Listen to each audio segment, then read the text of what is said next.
Has Germany done enough to tackle the threat of far-right extremism? 90 years on, Germany is still struggling with its Nazi past. And now it seems that ideology is infiltrating one of the country's key institutions, its security services. Germany has suspended a number of officers suspected of sharing extremist content in online chat groups. Some of the suspects face charges of spreading Nazi propaganda and hate speech. The officers shared over 100 neo-Nazi images in WhatsApp groups. Wir reden hier von übelster.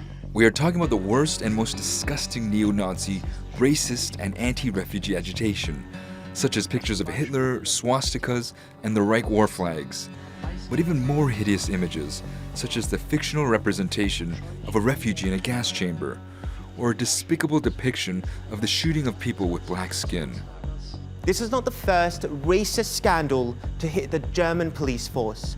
The New York Times reports that far-right extremism has penetrated multiple layers of German society, and authorities underestimated the threat or were reluctant to counter it. Now officials are struggling to uproot it. A similar group was also discovered in the southern state of Bavaria last year, in which hate speech targeting Muslims was shared. In July, a former police officer and his wife were arrested for sending threats to well-known figures, including German lawmakers, several with Turkish roots. The emails were signed NSU 2.0, a reference to the National Socialist Underground, a neo-Nazi gang which is responsible for at least 9 racially motivated killings between 2000 and 2007. Germany's military intelligence is now investigating more than 600 soldiers for suspected far-right ties. 20 of those soldiers are members of the elite KSK Commando Force, a group that is normally responsible for anti-terrorism operations and hostage situations. But in recent years, fears have grown that right-wing extremists are filling its ranks. Media reports quote the defense minister as saying the unit has a toxic leadership culture and cannot continue to exist in its present form. Some of the group's members were allegedly involved in prepping for a plot called Day X.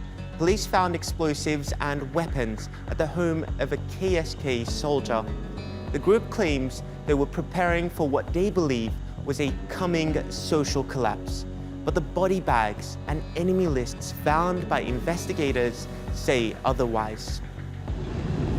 One group member proposed that such enemies be rounded up on Day X and transported in military trucks past any police roadblocks. The prisoners, said to include leftists, FDP politicians, and refugee aid workers, were then to be executed. And it's not just the security services that have many worried.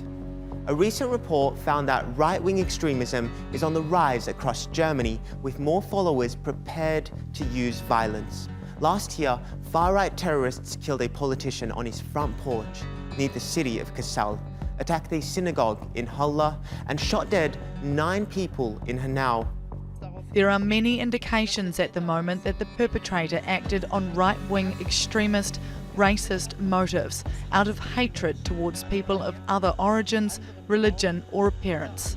Many of those suspected of far-right links are thought to be sympathetic to the Alternative for Germany Party, or AfD, the opposition's leading voice. The participation of the right far extremist movement AfD in Thüringen, where the leader is somebody who we can call a fascist and which are tremendously racist. Yet the party has a substantial presence in the federal parliament. The refugee crisis and current pandemic has become a rallying cry for the far right. That's despite Germany having managed the coronavirus pretty well. But that didn't stop far-right protests against virus control measures. Hundreds of demonstrators recently tried to storm their way into Parliament, waving the Reich flag, the same one that inspired the Nazis. Es kann nicht angehen und es darf nicht hingenommen. It's unacceptable that some now appear in front of the most important symbol of our democracy, the Parliament, with symbols from a dark past. Far-right extremism is one of the biggest risks to German democracy, and its infiltration into the security forces is particularly alarming, especially for a country that hasn't fully come to grips with its Nazi past. History may not repeat itself, but it sure seems to rhyme.